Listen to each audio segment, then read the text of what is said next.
So we know that we have a product shift, we have a market shift, and it's not like the world's coming to an end 2007, go learn short sales, HUD homes, and foreclosures.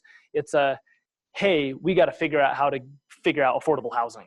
We have to solve for that. You know, our government has to solve for that.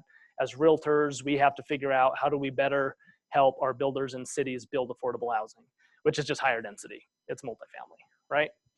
Tech shift. What's the tech shift? We have to have a better experience for our consumers. We just have to. Homey nailed it. But they thought that they could completely dominate the whole market by just doing this. And now, obviously, they're shifting and saying, hey, it's not all just about tech. There is still an agent value proposition that we need to also partake in and participate in. So the agent value proposition, of course, is, and I'll just bottom line it, it's we've got to become hyper-local experts still. We've got to provide the tech experience, and we've got to be that fiduciary, not just a functionary experience. You guys understand, functionary means you open a door, you do a function. Fiduciary means you actually help them make good decisions. You process information, you provide opinions, you provide counsel so people can make a decision. And that's where Homey said, no, we don't think that's as valuable. Sometimes people just want a functionary experience. They already know what their price is, so they don't need to counsel on pricing. They don't need to counsel on marketing. They just want it on the MLS. It's just a functionary experience, right?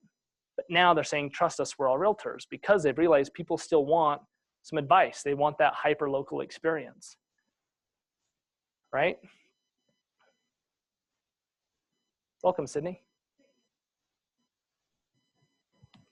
So I only share this because I'm just going back, and this is like, I'm just trying to get ultimately to the answer of why should somebody hire you and not Homey, or any competitor for that matter? Why should somebody list their home with you?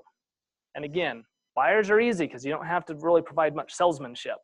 You find them the right house and create a fun, you know, effective experience and win the multiple offer battle, you win. When you're selling a house, people are actually writing your check, and they've got to decide, why should I hire Greg and not just list with Homey? So why should we hire Greg? Bronson, why should we hire Greg? Well, I was going to say, to make more money, how can you show them that if they're going to pay you, that it actually pays off to make more money rather than Homey or whatever. Let's write these down. Okay, so why do we hire Greg and not Homey? So number one, Bronson says, potentially higher net proceeds.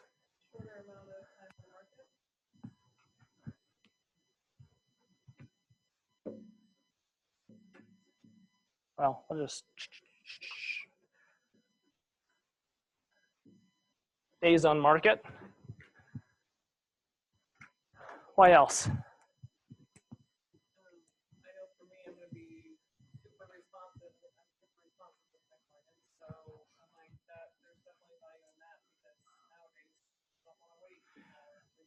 So I'd put that under the experience, right? Experience slash, help me out, fiduciary,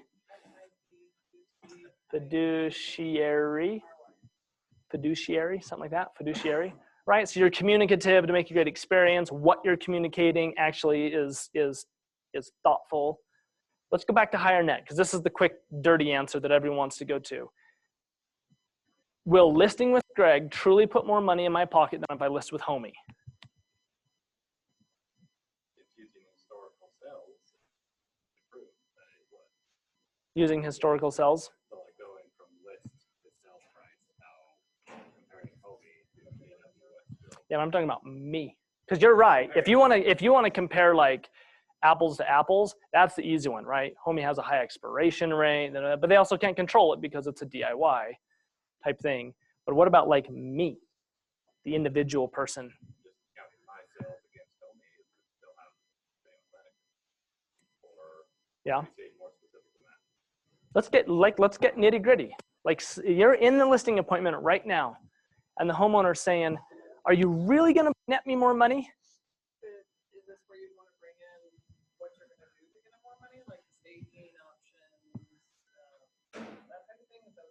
Yeah, I think we jump into that.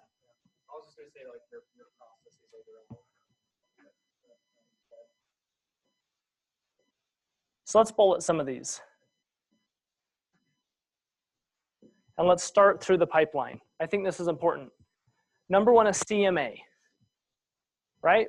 It's the process of actually getting pricing strategies and not just saying, hey, what's my home worth CMA?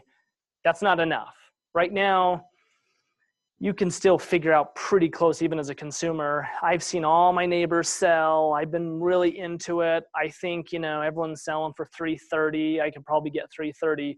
What I mean by CMA and as agents is we can come in and say, okay, that's great, but let's talk about the future. How do we play the game and how do we strategize pricing? Is it good just to say, okay, you're worth $330, so list for $330? Maybe it's good that we list for $319.9 and do a bidding war strategy and get a feeding frenzy to drive it up. Or hey, maybe because you have X amount of finishes, or because I'm an excellent stager, because whatever, or hey, we can convert this weird space into a 4th bedroom option. Now all of a sudden, we can milk the CMA for more money. That's a conversation piece that doesn't have with a DIY. That's a conversation piece that brings you value that hopefully drives their net. What else? How else does a fiduciary agent potentially increase net seller proceeds? Let's hear it. I think a lot of times just having tough conversations with people that, the way we live in homes and the way we sell homes are different things. And as much as I like, as much as we want to be comfortable, the rule of half usually applies. We rule half of our stuff out. I love that. How many times have I walked into a listing appointment and I've had the internal battle in my head of, do I tell them their house stinks or not? Because I smell that stupid cat litter box. And I have to make that decision of, we got to get rid of the cat box. It stinks. And that will affect your net proceeds. Believe it or not, something that small is not a great experience, right? So I love that. Tough conversations. What else? What else can you as an agent help ensure that you really are going to give them a higher net proceeds than if they just for sale by owner do it themselves? Yeah. Help us access to the MLS, and 98% of buyers really work as a buyer's agent. Get that out to all the other agents. Yeah. So when we talk about marketing, it's marketing for multiple offers. This is huge right now. When I almost all of my listing presentations, when I'm talking, people say, well, I just had my friend, they threw it on Homey or they threw it for sale by owner and they got an offer. So why do I need you? This is where it is very critical. Where you can say, well, no, duh. Anybody can get an offer. Why you hire a realtor is to do all that you can in your power to get multiple offers. Right now, the stat that the multiple listing service just rolled out said that half of the WFR MLS had multiple offers on existing homes, not the new construction, but half of all existing homes had multiple offers. That is nuts, by the way. Like that is, you want to talk about inventory shortage, which we all know that, we get it, but that is like crazy. Yeah.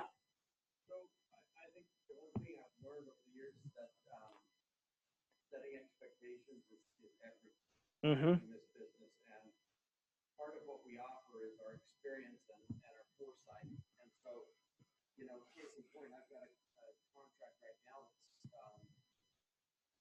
It's a client who's a buyer, and the seller's in litigation now for some, by this crook. But the seller agent didn't vet the buyers real well. You can't always do that, but usually You can at least call a lender. Yeah. Right. You can vet. You can do. There's a lot of telltale signs that a buyer, even if they're the highest offer, aren't necessarily the best offer. So I guess just helping them understand that. Totally. Well, and expectations too of the process of, even when Bronson talks about marketing, the expectations of, hey, if you have repairs to do on your house, let's actually complete the repairs before you broadcast to the world, because you've got one shot to really capture those multiple offers that first weekend. And how often do we see a rookie agent make the simple mistake of they get so excited, they throw it on the MLS, only to have a bunch of people hit it because it's the fresh meat. And they're like, oh, the cat box, and oh, repair, repair, repair. It's like, oh yeah, but we're gonna get it fixed. We're gonna get it fixed. All right, well, we'll keep an eye on it until it's fixed. And then they've burned 14 days on market and they've lost the momentum of the multiple offers, right? So I think it goes down to the same thing of those tough conversations of saying, hey, let's get all these things done. It's better to delay going on the market by a week or two to get it right than to jumpstart the market too early, right? I don't see that as much anymore, but it still happens once in a while, and it's like, are you crazy? Like, hello? Yeah. I'm also still seeing horrendous pictures of, and one of them was one of Kelly Williams' agent. And I'm like, what are we putting out there? You know, like. Is that person in this class today? No. See, that's why. No. Well, and there's a lot of truth to that. So, I mean, you got to remember, more people are joining KW than we have so many newbies here, and they need to get their butts in these classes to hear things like, don't list your houses with crappy photos. Don't list your house with repairs still to do. Don't list your house without having these tough conversations. Like, this is what people are paying you top dollar for. They're paying you top dollar so that they can get top dollar. But if you're not having these tough conversations, and if you're not talking pricing strategy, and you're not doing all of the marketing under the sun to really get multiple offers, you're not worth the 3%. Yeah. So I guess just a question, not to beat this to death, but I've got a client right now who he listed the property and he hemmed and hawed about repairs for 6 months. Contract expired, and I could see that it was causing him more stress than the extra money he would have earned selling it. So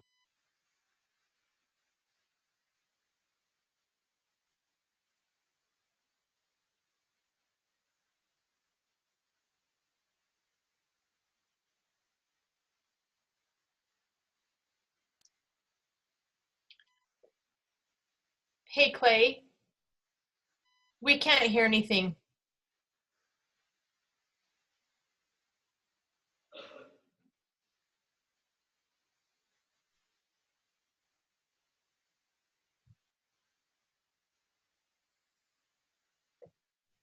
No.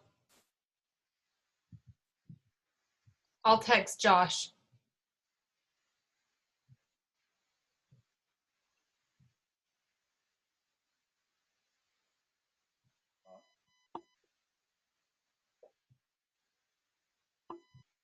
Hello?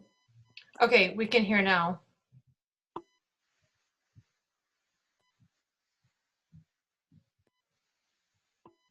Testing. Yeah, we're having mic problems all over. My mic died. The other mic died.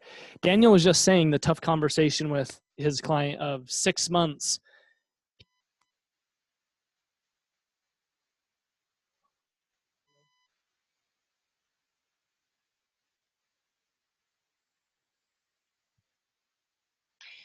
Here, Clay, I'm going to come down because I can switch out the batteries in those. I'll be right down.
During my first page is my mission statement. Callie, can you hear me?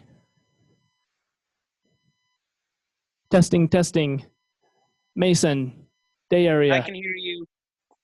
Awesome. Yes, Okay. yes. Well, we're just keep plowing. So you guys missed probably the most important part of the whole thing, and you can blame tech for that.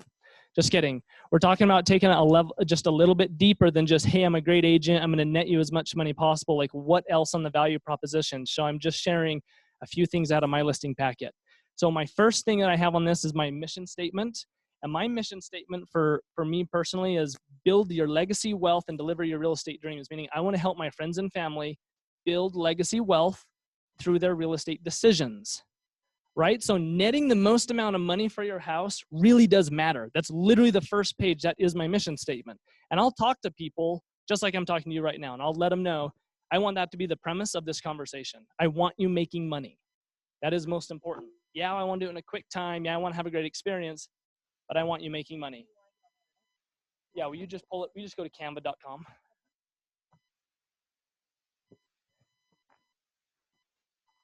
And then I'm going to show you guys the coolest little graphic that I've ever made in my life. Yep, log in. Callie, can you guys see the screen? Yeah, kind of. I mean, we can't. We're going to share the screen. Okay. Sid is here to save the day.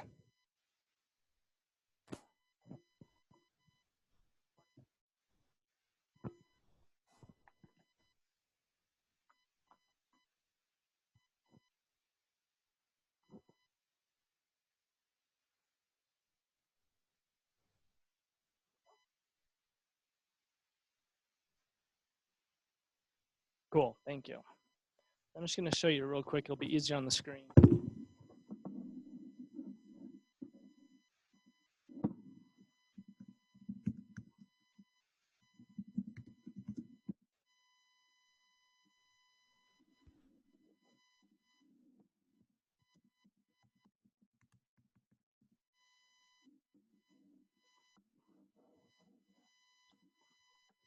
Don't tell Josh that we're not in designs. We're still in Canva. Okay, so this is my listing packet. This is what I want to show everybody. Let me zoom in a little bit.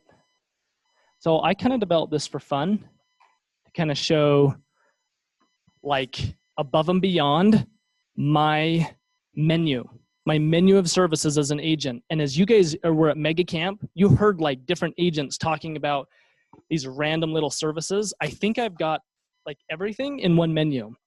And that is saying, okay, Mr. and Mrs. Seller, based on the amount of time that you want to take to sell your house and based on how much you want to net is our matrix for the conversation. Meaning, if you want to sell right this second, I will make you an instant offer. I will provide that. Now, time out. How do I provide that? How can I do an instant offer on a house? How can you do an instant offer on a house? Can you offer that?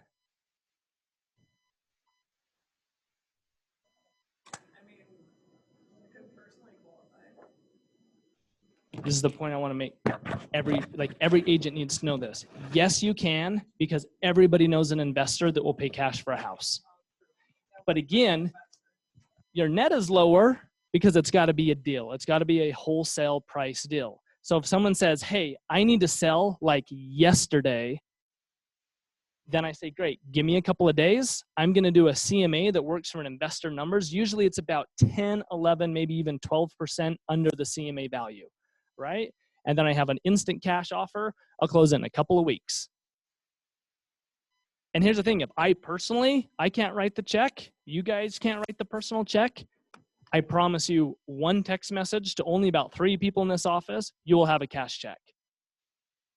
There's so much hard money out there. So many investors willing to have you guys seen the signs? We buy ugly houses. We do this is your dream come true, just so you know. If you have something that says, yeah, I'll take 11% off my CMA if you make me an offer, call me. I've got 50 guys that would write that offer today. That makes sense? Is it working? Yes, that would be much better than.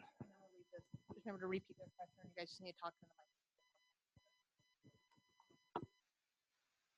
Testing. Okay, good. Good. Okay, and Mason, you can, yeah. Mason, you can see the screen, right? Yes, sir. Okay, you guys can pipe in and ask questions too. Okay, so then you get into this middle stuff, and this is kind of what Daniel was talking about, right? You have like Mr. and Mrs. Seller. Your house is old. I smell cat litter. There's clearly repairs. There's a lot to do here. Your home is 60 years old. It looks like it's been updated once in 60 years. What are we gonna do? There's two ways we can do it. We can just sell it as is, or you can get it fixed up and done. But when it comes to fixed up, there's two ways we can go about it. You can do it, and I will babysit you, and I will check in every week, and I'll kick your butt, or you turn it over to me. You're gonna pay all of the expense out of the proceeds of the home, and you're gonna pay me a 10% management fee of whatever those repairs cost, and I'm gonna do the whole thing for you. This is new, by the way, and I've done 3 of these so far. It's very awesome. Let me scroll down. So I go into all these on here: instant offer, home services, how it works. Very wordy. I wish I could do this not so wordy. But essentially, we handle all the repairs costs and charge you 10% of the repair cost service fee for using our money and having us coordinate it all. Once fixed up, it's the 6% commission, obviously is normal. But what I do, so I've done 3 of these. The most expensive one, which had me nervous, cost like $16,000. And I paid for all $16,000. I make them sign a contract, and the contract just says, I will pay you back at the sale of the home. If I don't sell the home and I don't sell it with you, I will let you lien my house. Luckily, I've never had to do that, but that's the safety net to do it. Then I went in, I paid just on my Red Sign credit card. I literally paid, and we used our subs because I coordinated all, but we did flooring, we did countertops, we did a soft flip for this family. And let me hear, it was down in Santaquin. This one is a great example. The as-is CMA was like maybe $250, $260. It was this junky little house, right? We put in the 16 grand, we sold it for $310. So I'm like, your 15 grand just made you like 45 grand.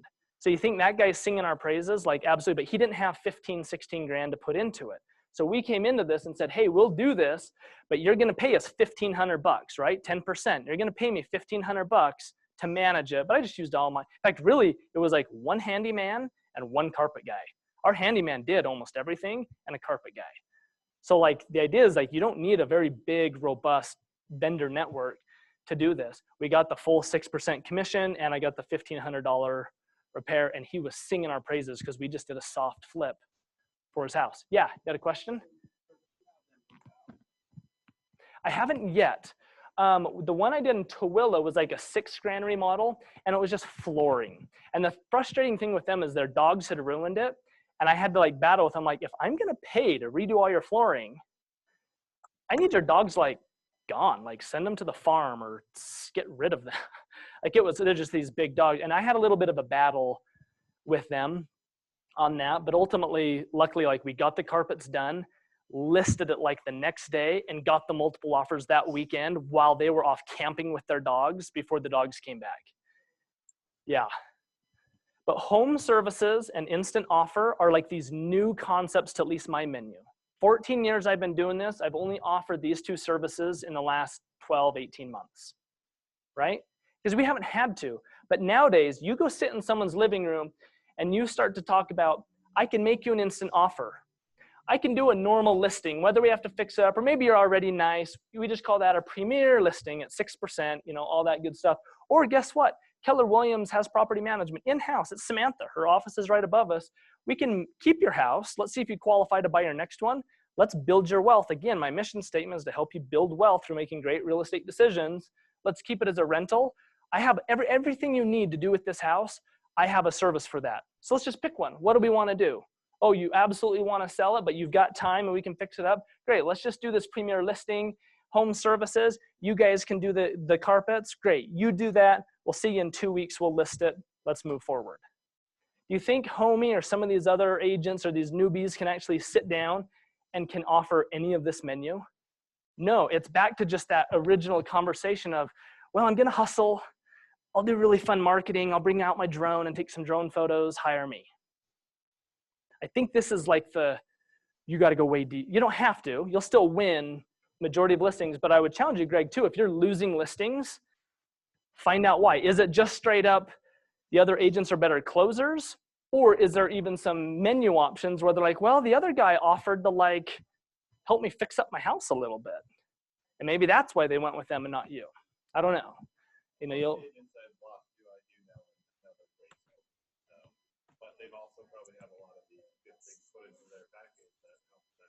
Well, and I'll tell you, like I said, out of 150 listings in the last 12 months, I've done 0 instant offers so far. I thought I had one. They ended up just listing because they finally decided, no, let's take the 3 weeks. We don't want to lose that much money. Let's just put it on the open market. And I said, great, let's do it. I've only done 3 home services where I wrote the check and all the rest of this. But I'll tell you what this does is this immediately allows people to know, like, Clay's like the real deal. Like everything I see on billboards and signs and HD TV, like this is the one-stop shop. Whether I want it in, like I don't have to go outside of Clay for any real estate service out there. Even property management is all right here. So why do I even need to pick up the phone and call anybody? Now, at the end of the day, again, they end up just listing their house normally, but at least it's like, wow, like I am hiring a professional, right? Questions?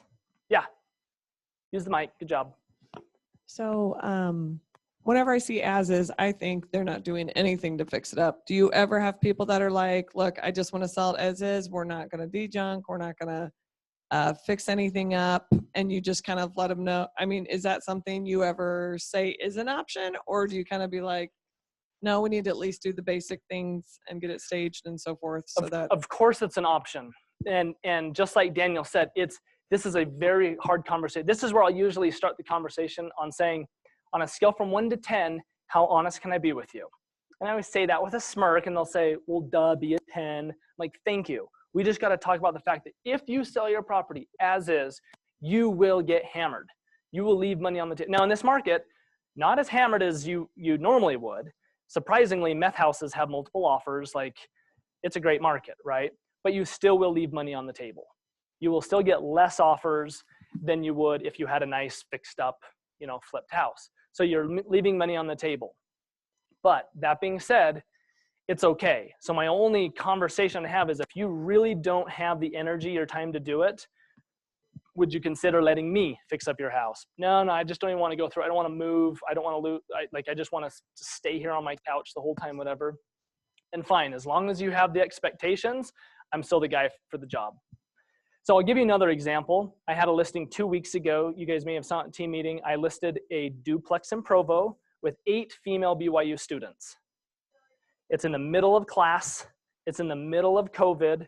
And dirty young BYU girls are like the reason we have terrible COVID. I'm gonna get flack from that, right? But it's the dirty college girls that are spreading COVID, 100%. I guarantee it. Just kidding. But I did make everyone wear a mask. But my point being that, okay, I've got students here. I can't really control them very much. I also don't want to have tons of showings and stuff. They're in the middle of class, all that stuff. So I had to navigate that whole thing and talk to the sellers on expectations and really customize and tailor a plan to it. And we did. We talked about the fact that we're going to have one open house, and that's the one shot for investors to see the home, and that's it. And we tailored that plan, and it worked out well. But when it came time to repairs, we did a walkthrough.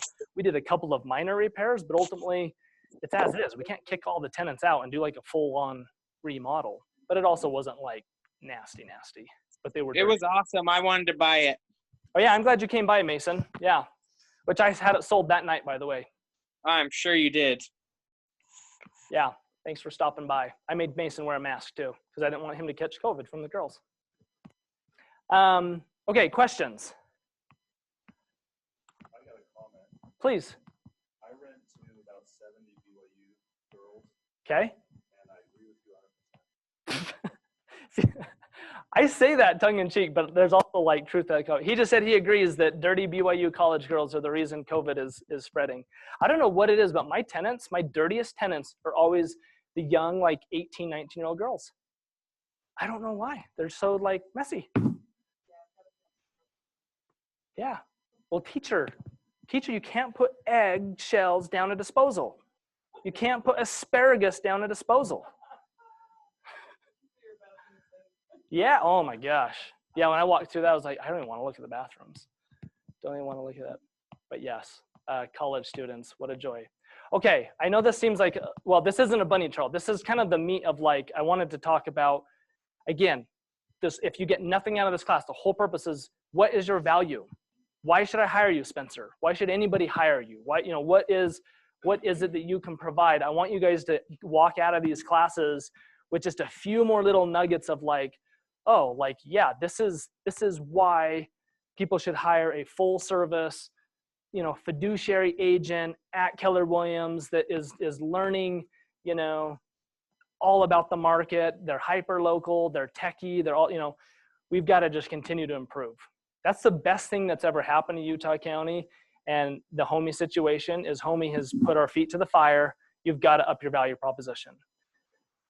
Any agent, if you're going to charge 6%, you better be worth it, right? Because there's alternatives out there. And if you're just going to provide a functionary experience, you're not worth the 6%, right? Zillow coming out as a brokerage this January is going to be interesting. Yeah, and Spencer just talked about Zillow. Zillow's a brokerage now. We'll see how that plays out. I doubt they'll do too much in Utah because all of you agents pay them so much freaking money. They're not going to disrupt that for a little while.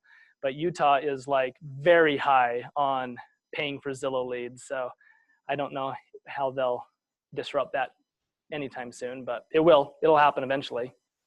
Other questions, comments, thoughts? I'm not going to get into the whole marketing plan unless you guys want me to. Do we need to talk about marketing?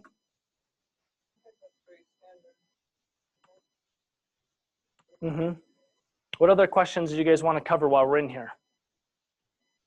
A lot of you that came in late, we want to like make sure let's talk about what you want to talk about. Yeah. If we're just going through the process, come back to it, but you're closing.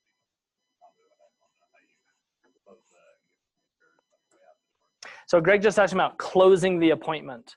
Closing the appointment. I think there's a couple of things to talk about. I think that's a good point. So one of the things that I want to commend you for too, Greg, is if you don't have a great capture rate on your listing appointments, the first thing that tells me is you're going on tough listing appointments, which kudos to you. It means you're not just getting the low-hanging fruit, your best friend, you know, that's listing your house. Like if you're losing listing appointments, it's because you're actually meeting with strangers and they don't know you. They don't have, you know, that connection, and good job.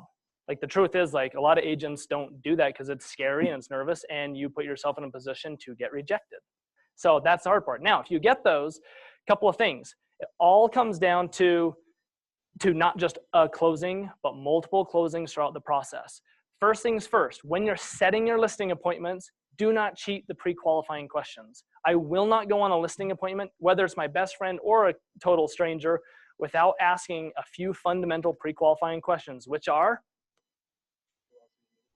you meeting with any other agents, or am I the only guy for the job? Important to know, right? Because there's a lot of times they're like, no, I'm just meeting with you. It's like, sweet, layup. But sometimes like, oh yeah, my grandma's former like knitting club friend is gonna meet with us too, whatever. Okay, I wanna know that. What else? Rattle them off. Pre-qualifying questions, what do you wanna know? Yeah, when are you meeting with them? Sure, what else? Time frame. Which really leads to like the biggest, most important question, which is, why are you selling? Motivation. If you walk into a listing appointment not knowing the motivation, you don't know what you're consulting about, right? Like you go back to the menu, what if someone says, like there's a big difference between someone saying, I'm selling because my wife is kicking me out of the house, or I'm selling because I got a new job, or I'm selling because I lost my job. Like all of these things are very, very different. Or I'm selling because I need more space, or I'm needing, you know, all of these things go back to timing, right? So I want to know, why are you selling? What else do I want to know? Right, so if you sell and you're going to buy, are you pre-approved to go buy that new home? Or can you keep it as a rental, right? Yeah, what else? I love it. Will all the decision makers be there at our appointment? What else?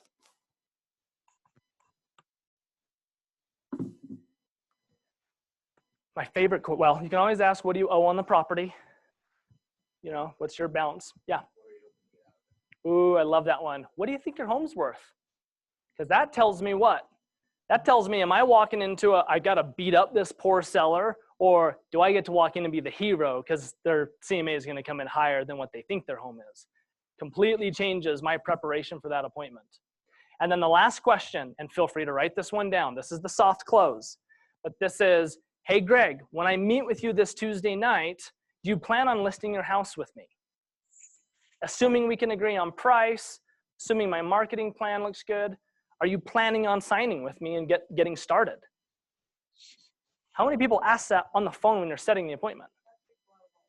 Not really, though. Not if I say, yeah, not if I say, hey, if we can agree on a price and everything I say sounds good, is there any reason why you wouldn't move forward on selling your house? And that's where they might say, well, I'm actually meeting with other agents, so I need to figure that out. Or actually, I really want to know your opinion if I should keep it as a rental. Or, hey, actually, I might just try to do it myself. I really just want your CMA so I can just turn around and say, F you, I'm going to sell it myself on for sale by owner. You know, but I want to know that, hey, Bronson, if I come out tomorrow night and we can agree on price, the plan sounds good, are you ready to get rocking and rolling and list your house? Okay, if he says for sure, I'm feeling pretty good about myself. But a lot of times, and if you're going in like complete strangers and you ask that, I'll be like, whoa, well, we're interviewing 17 different agencies from 4 different brokerages, and there's like we need to go through an interview process, and we need your references, and okay, I'm gonna prep accordingly. Then when I'm in the appointment, my listing appointment, and I'll just, yes, please, Cindy. Well, I'm going to dive into a big thing. Go ahead. Okay, so you call me and Pass her the microphone real quick. Where's that at? I'm going to interview 4 agents. Do you want to go first with me, or do you want to go last? So you want to go first so that your presentation is so amazing, everyone else looks like garbage, or do you want to go last because then you can say, I'm amazing, sign with me? So hopefully you guys got that question. Do you want to go first or last? Who says first? Raise your hand. Okay, me and Greg. Oh, there's a few. Who says last? Raise your hand. There's a lot of I don't knows. My opinion is first, and I'll tell you why. A, if one of those other agents is a good closer, you're not going to get your appointment. And then that also allows me, if I can really be good, I won't let them get their appointment, right? So if you can go in first and you can deliver all of this presentation, say, hey, so we've got a good plan, we've got a good price, are you ready to list with me? And they say, well, I want to interview other agents. I can simply say, why? If you know we've got a good plan, so when you want to interview other agents, are you trying to explore other pricing strategies, other personalities? Like, let's figure this out together. And you can kind of get people put on the spot where they say, well, I don't really know, I guess just to kind of get other opinions, I guess. And opinions on what? Like, let's really dive into it. Like what? Because if we've got a good plan, let's save you the time. Let's save those agents the poor gas money. Let's get rocking and rolling. In fact, I'll do you a favor so that you don't have to have those awkward conversations. I will call those agents because they're friends of mine, and I'll cancel the appointment and tell them that they will have the first opportunity to be the buyer's agent. We'll pay them a full 3%. We'll give them a head start so you can work with both of us. So tell me who they are. I'll call them and let them know. I've done that multiple times. Oh, it's miserable. But I think some listing agents are dicks when they call and they're like, hey, you know, because I received one of those calls once. Well, it was a text, and it was just like, I just signed a listing agreement, don't bother coming or something like that. Whereas really, like, if you do that, that's where you call and say, hey, I did win this listing, I've got a signed agreement, but I want to give you the heads up, like, go sell it. We really will, like, let's give you the 3% BAC, let's get you in there first. If you've got any like buyers, you've got a head start. We're not going on the market for 2 more weeks. Like, it still sucks to get that call. Like,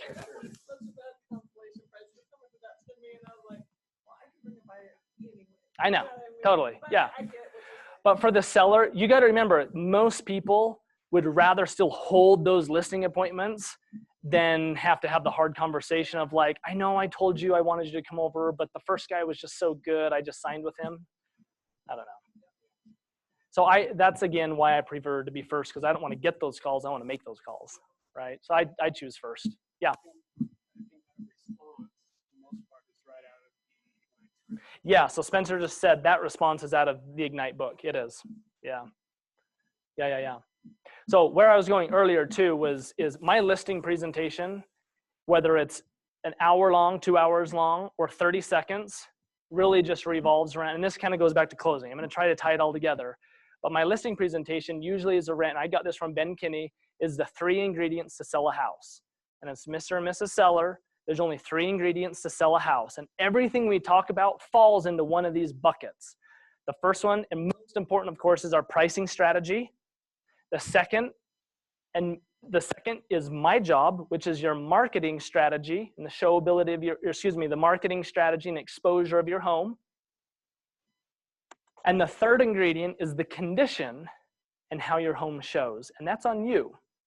So if you do your job right and you get this house looking sharp, I do my job and I truly get the best marketing out there, and then we price it right, you will sell your house. It's science, but it's not rocket science. It is that simple. So every one of these discussions falls into that. So let's talk about marketing first. Here's my marketing plan, Then this is where I'm going with this. Then I always give a soft close. Hey, Greg, does that sound like a marketing plan that will get your home sold? Is there anything else that you've heard other agents or HGTV say, or anything else that I forgot to mention here in my marketing plan? Right, I want to get that out. No, it looks good. Great, so assuming we can agree on price and that you can whip your house into shape, are you prepared to list with me? There's another soft close, right? Great, then let's talk about price. We go through price, Awesome. Is this a pricing strategy that you want to move forward with? What if they give an objection there, like, well, wait a minute, no, because they always. Where's the mic? Where's the mic? Greg's got objections.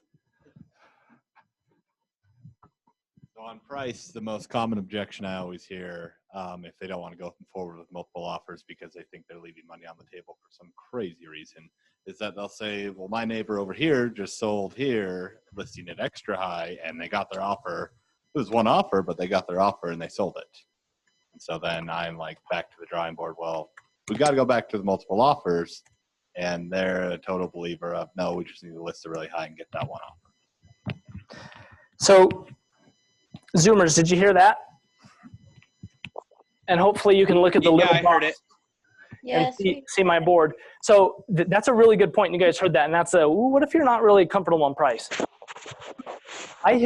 This is where I'm going to differ from other agents in the office. You will meet agents in the office that say, you price it at my recommended list price, or I won't take the listing because I don't want to waste my time. This is an interesting place to be in. And there's nothing wrong with that response. I've evolved into just setting the right expectations. So I would say, okay, Greg, you're looking at the same comps I'm looking at. Is it possible that we can find stupid California cash that might be willing to pay higher than appraised value for your house? Is that possible? Of course. Yeah. I call that the needle in a haystack, and I'm literally draw this out for people. I call this the needle in haystack strategy. And that's where we try to get an above appraised value. And what I mean by that is we have all the comps here on your kitchen table, and you guys want higher. An appraiser looks at these comps, buyers look at these comps, but you guys want higher. And maybe it's justified. Maybe you've got that view, or maybe you've got that something unique that some crazy California cash might be willing to pay for. Maybe. Is it possible? Maybe. So there is the strategy for that. Then there's market value, which is my opinion of you are the average of these 3 houses here. Maybe even a little bit higher because there's low inventory in your neighborhood. This is your price. And everybody in this room should be good at doing that. If you're not, go take a CMA class. You've got to be able to at least go into a listing appointment and say, based on these 6 comps, I follow the same guidelines as an appraiser, and projecting based on our inventory, I think we can get a little bit of stretch. Your price is $424,900. That's my recommended market value. Right? We've at least got to get that down. But then I'll say, hey,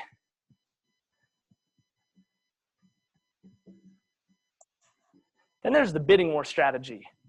And this is a strategy that I might say, you know what? Your house is weird enough, like unique enough, that like you don't have very good comps, it might be better to play it safe. And I know this sounds backwards, but play it safe by really getting aggressive on the price and trusting that I can work the magic just to create a bidding war. And we'll say, hey, highest and best offer, do 7 days from the day we go live, and then we'll pluck out the highest offer. Now, you got to trust me. You got to trust yourself. You got to trust the process. But if we do it, this can be a great strategy. Now, right now, the majority of the market still does market value, and 50% of those people are getting multiple offers. That's that stat from the MLS, right? But there's still a lot of people out there that are doing bidding war price, and there's plenty of people doing the needle in a haystack. You know, we still have expired listings. They still exist. Like, people do this. The challenge with this, of course, is even if you get that stupid Californian, unless they're cash, you have to deal with the appraisal. And Mr. and Mrs. Seller, the appraiser has the same MLS that I have. They will look at these comps. So we just have to get real. Now, again, I'm willing to go down this with you, Greg. This is where I differ from other agents. I'm willing to go down this process, this needle in a haystack, as long as we have proper expectations. A, you're going to miss your freshness wave. Remember, all the most activity is right in that first 7 days of being listing, and then it tapers off from there. So you'll be overpriced during the freshness factor. But that's okay if you're like, you've got all the time in the world and we want to write it. But all I ask is that I have full permission to just be upfront with you and communicate the information. And then B, you don't shoot the messenger. Because we might sit on the market for 6 months right now and you don't get an offer. And that's okay. You know, we just got to wait until that California cash comes in. But if not, we might need to have a hard conversation of coming back down to, you know, a market value. If that's okay with you, I promise you I'll give you my best effort. You just have to understand that you are choosing the needle in a haystack price. So do we agree on price? Do you still want to do needle in a haystack, or do you want to do this? So another agent told me that they could sell my house for higher than that price. Awesome. Why? What are they going to do? Justifies value to be even higher if you use the comp in this neighborhood that we're already in. Cool. Let's dive into it. I'm going to challenge that agent. Go head to head. Let's look at those comps. Why did they use that neighborhood? You guys see, like, I'm not going to let somebody throw that in front of me and say this person is better. I'm the best there is at CMA, like, or among the best. Like, let's dive into that. If there's another agent that says I can get higher, I want to know why. And I'm going to ask that seller, let's talk about that. Let's really jump into it. And if they're saying, oh, well, they're using a different neighborhood and it's over in Highland and you're in Lehigh, is there value in the name? Yeah, a little bit. Like, I want to get into that. Like, I want to look at, like, why do you think that? And then the last thing I would say to that is, Greg, one of the things that concerns me when an agent says they can get more for your house than what the comps are telling us, they are buying your listing. They are telling you that only to then later beat you up to market value.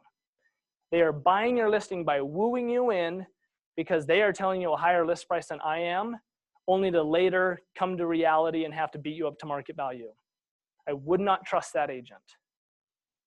You told me to be honest with you, and I am being honest with you. We've got to look at the market comps. I'm not going to buy your listing. We need to get off on the right foot. There are agents out there that would do that. They'll say, hey, yeah, you can list for that, only to then later just not. Which, by the way, there are some listing companies out there, and I would argue that Homey could have gone there. I don't know if they are, but there are other companies out there that are much cheaper than Homey. You've probably heard of ARI, Intermountain. They're $250 to go on the MLS, right? You guys heard about these companies?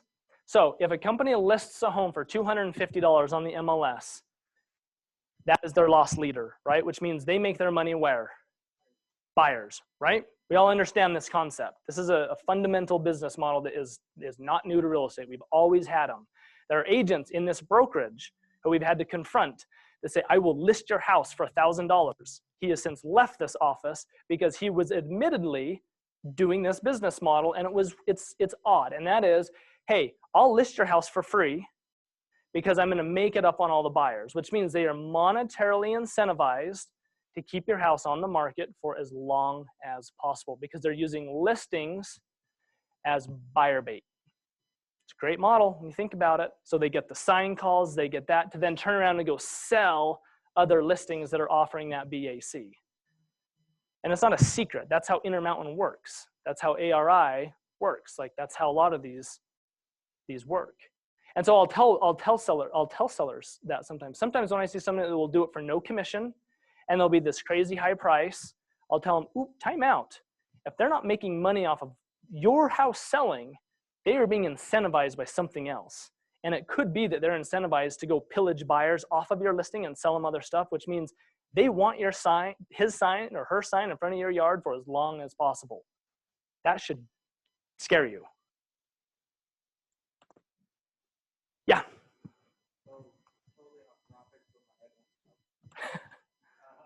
Here, Mike. Mike up. What do you say, 6 comps? What do you do in CMAs? You said 6 comps. Is that all sold comps or? It's definitely not all sold. So I try to get, that's a good question because it's different, right? I get as many relevant comps as possible. Probably the most comps I'll go into a CMA with is probably like 15 or so. The least though, gosh, I want 3. I want 3.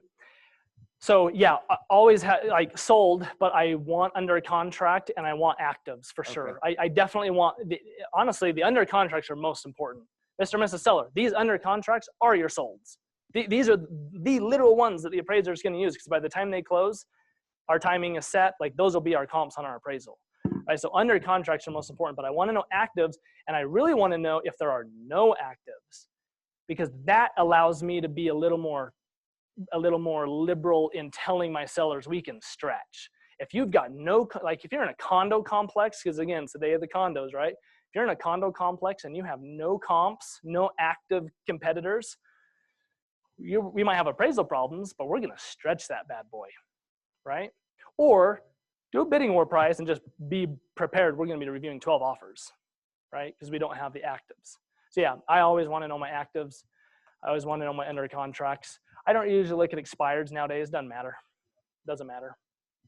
Yeah, Spencer. There was one small story that I was looking at a home that's for sale by owner, and I got an appointment.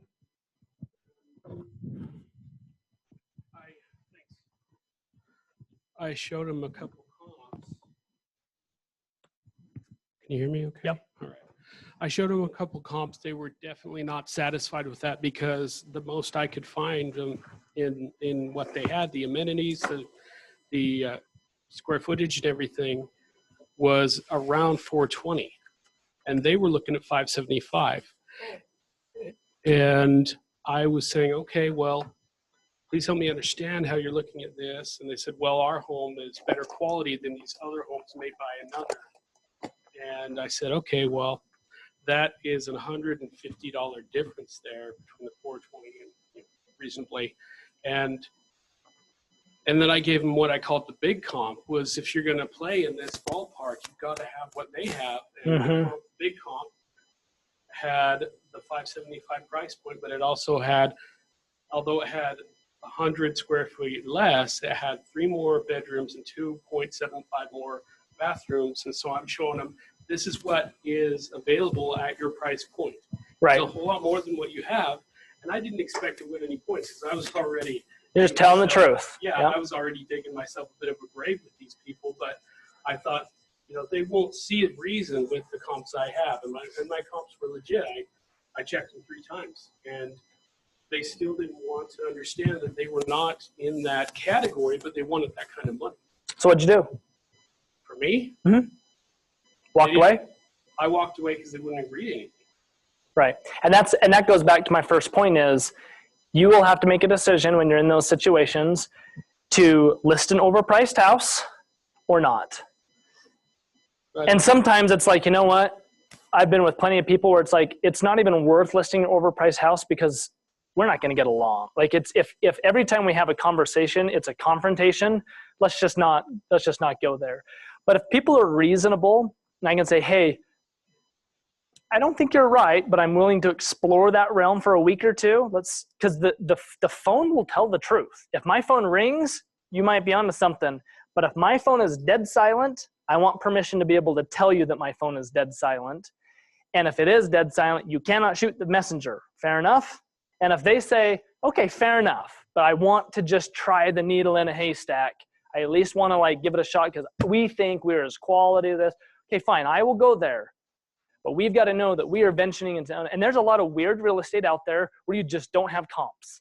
You can do price per square foot, or you can do this, and you might even just say, well, let's just call an appraiser and see what, there's a lot of just funky stuff out there. And that's kind of the conversation you have to have is, let's just get a price out there. And if our phone rings, we know we're barking up the right tree in price. If it doesn't, and we're doing all the marketing that can possibly be done, no calls is feedback. And as long as we can talk about that, I'll dance. I'll go to work for you. Another thing too was that, I didn't say it previously because it wasn't relevant, but with this, they kind of leaned back after I told them everything. And they said, well, the lady says, well, this is my house. We're moving into his house. And so we're not too motivated. We don't have to sell it right now. So they were sitting on time. And, Right.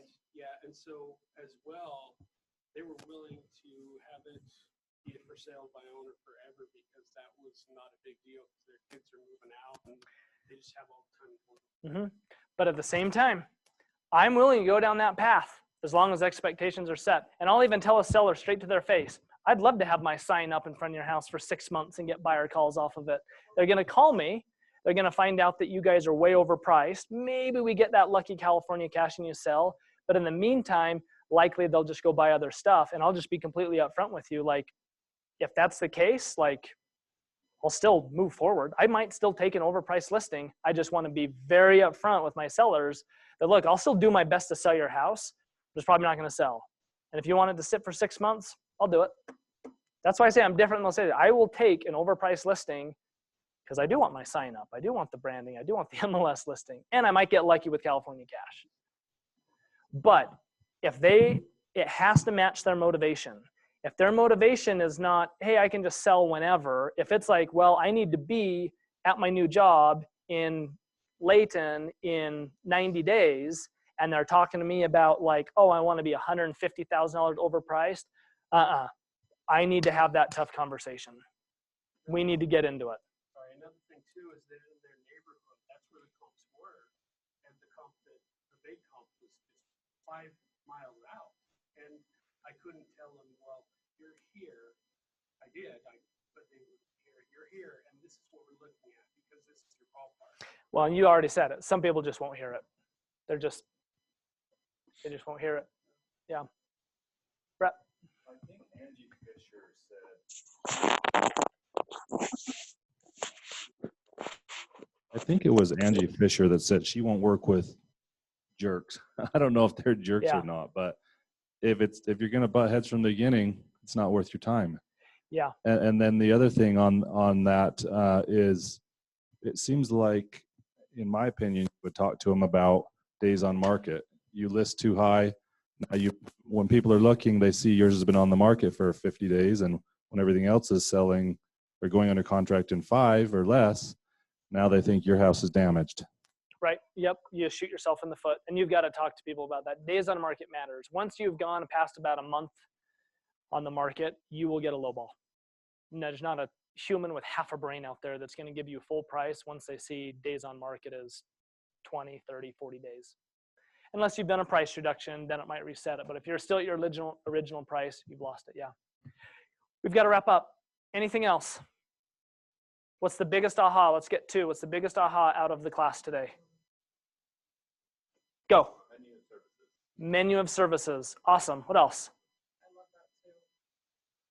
I think you can't underestimate whatever is going on around you, because you think, okay, well, I'll be comfortable with people because I know them and they're okay with A, B, and C. But you got to know what else is out there so you can compete against that, so you don't get comfortable. Totally. Know your competition for sure. Yeah. I love your soft close questions as you're going. Soft close questions. Yep. And that's straight out of Bold and KW. I didn't create any of those. Those are just classic good salesmanship. Okay. Guys, you know my office. If you guys need anything, give me a holler. Let me know. Hopefully this was useful. Go take some listings. We need listings. We need listings. Hey, Clay. Yeah. You are a rock star. This was more than helpful. It was awesome. Whether you're an existing agent or new agent, this was like such awesome information, especially coming from someone who has been doing this for years and owner of Westfield. I mean, we're learning from the best. So thank you so much. I don't know about that. There's a lot of listings taken this last month that I didn't take. We got some good listing agents in here. Well, thank you. You're welcome, Clay, Sid. I've got a listing coming up this week. I will give you. No, just kidding. I do have a listing coming up this week, but will you send me that listing presentation? I'll sell it to you. $3? $3 donation to KW Cares, and it's yours. Okay, done deal. Hey, but you got to email me. I'll forget. How the heck do you log Okay. out of here? I will. Am I just dumb? You know what? I'll come down and do it. Don't worry about it, Clay. Because Oh, we've got to oh, stop the okay. recording and stuff. So Oh, there we go. Got to get out of there. Sign out. Okay, thanks, guys. Thank you. I am logging out of Thanks, Zoom. Clay. Thank you.